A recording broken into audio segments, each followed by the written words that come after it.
So, the very important thing na kailangan mo tandaan dyan kapag magsusolve ka ng ganitong equation using completing the square is the a or the first leading coefficient is equal to 1. Okay? So, for us to do that, nakita naman natin na yung left side ng ating equation ay ax squared plus bx tapos equals yan sa ating c.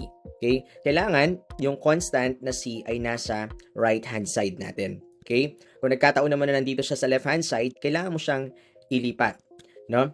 Then the sign will be changed. Okay? So, if ganyan na yung form, madali natin magawa to. The first thing is kunin natin yung b. So, what is the b over 2? Okay? So, yung b over 2 natin dito is 24, right? 24 divided by 2. Okay? So, when we get the half of the b, we have 12. Okay? So, after natin makuha yung b over 2, syempre, we have to get the squared of the b over 2. So, then we have 12 squared. We all know how to simplify 12 squared, di ba? So, multiply natin sa 12 sa sarili niya, that is going to be 144. Okay? So, this is very important. 144, ilalagay natin yan dito. So, we have 2x squared plus 24x. Okay? So, maglalagay ako ng 144 dito. Syempre, sa kabila, maglalagay din tayo, na may 36 tayo, di ba? Maglalagay din tayo ng 144. Okay? To maintain the balance. Now, we simplify the right-hand side. We all know that 36 plus 144, that is 180. And we have x squared plus 24, x plus 144. Okay?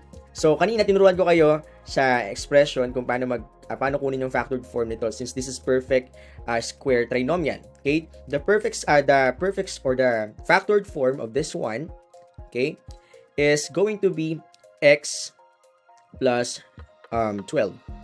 Okay? X plus 12 equals 180. Okay? So basically, no, kung titignan natin yung x plus 12 na yan, paano ba nakuha yung 12, no? Of course, ito yung original formula dyan. So, x plus, nanggaling yan sa b over 2 quantity squared. So, to basically figure out paano ba siya nagkaroon ng 12 dyan. Okay?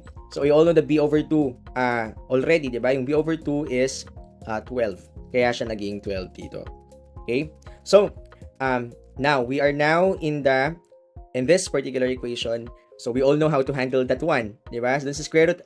Extracting square root, I already teach you how to do that. So, we write here x plus 12. Okay? We use the square root principle. We have positive sa right side and negative square root of this particular number, the c which is 180. Okay? So, basically remove the square and nagkaroon tayo ng square root. So, dito na tayo. No? So, we have to find two factors na isa yung perfect square number, isa ay hindi. So, we have x plus 12 on the left hand side. So, we have plus or minus. Ano yung two factors na 180? So, I think we have 36 when you calculate it times 5. Okay? So, nakita natin in 36 ay perfect square number, right? So, we have x plus 12 here sa left hand side. We have plus or minus. Square root of 36. So, meron tayong radicand dito sa loob na dalawang number.